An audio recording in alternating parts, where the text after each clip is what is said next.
Thank you so much. Like, this honestly made my day. Like, I'm going through a lot of stuff, like, in my personal life, and this honestly made me feel good. Thank you. I will say, like, speaking personally, me being, like, probably older than the average ACOTAR fan. I'm 36, by the way. I think my age and being involved in fandom, especially online fandom, since I was a little girl, like I was like 11, 12 years old, getting yelled at by Lord of the Rings bros in like actual in like forums. Do y'all remember forums? Like those were good times. Like forums with like inexplicable ads, like banner ads in the corner that you just could ignore. That was such a good time. Like in shitification hit everything everywhere. But I do think that that's part of it. I think that there is like not even just me, like there's definitely other people on this app, on like Reddit, on Tumblr, all those things that they're a little bit older. They've been kind of tempered by other fandoms.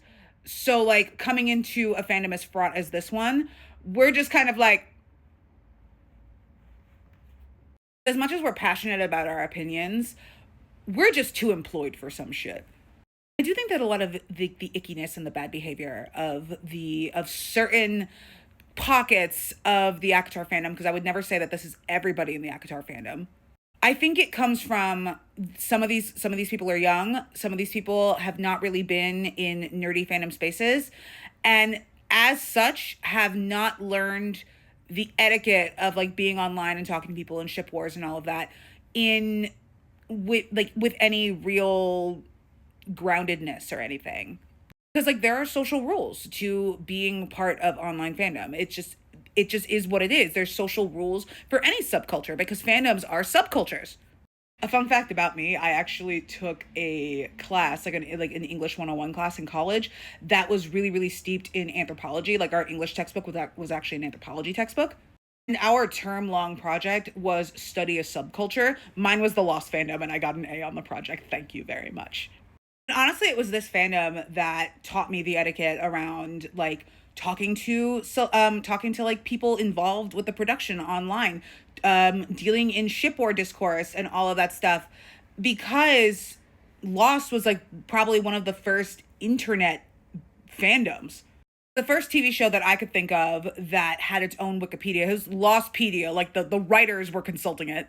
It was the first fandom that I could think of that had a way that you could talk to the cast and the crew and all of that. It was a website called the Fuselage. This was like before Twitter, like all of that. I remember being part of Lost email chains. I'm sure if I go far enough back in my email history, I'm going to see those email chains. And the ship war around this show was some of the most fraught discourse I have ever been a part of. I have friends with whom I still argue about this show, and this show has been over for 16 years. A lot of the girlies in the ACOTAR fandom, I feel like weren't necessarily coming up and maturing on the internet in these spaces. So there's a lot of just like weirdness and rudeness that happens in a lot of these like pockets of ACOTAR communities, and it is like very strange to me because it's a lot, man. I'm not necessarily saying that I'm like the pinnacle of maturity here, because I know that I have popped off in public offline with friends about this, and like my offline book club like cannot talk about this series anymore because we all think such disparate opinions and we will never agree, and it will just become like a circular argument that never ends. Like, and like one of my best friends in that group, we could argue about this shit forever and like never get tired of it within reason. But then we have other friends in the group that are just like, absolutely not. Like, no, no, no, no, no. Like, we are leaving this discourse in 2024, 2025. Thank you. And part of like coming up in fandom spaces is you have to know what fandom hat to put on in what space. You have to match the energy. And I feel like a lot of fans don't know how to match the energy of certain spaces. And then it'll be this thing where like the ACOTAR fandom, like they want to be able to speak freely and they want to like not have moderators up their ass or anything like that. But then they're just going to say the most vile, disgusting, hateful shit to you. And it's just kind of like, And it's just, I feel like a lot of people in the fandom, especially right now, especially if Akatar is their first fandom, like the Massiverse is their first fandom, they never learned their fandom home training. And it's really showing in how conversations have truly devolved around, like online, on TikTok, on Reddit, and like all this stuff. And they want less moderation, and they want to be able to just say what they want to say without any regard as to like what whose feelings it hurts, or whether they're just completely monopolizing the debate altogether. And then they're not realizing that they are contributing to the misery of the experience of that particular forum.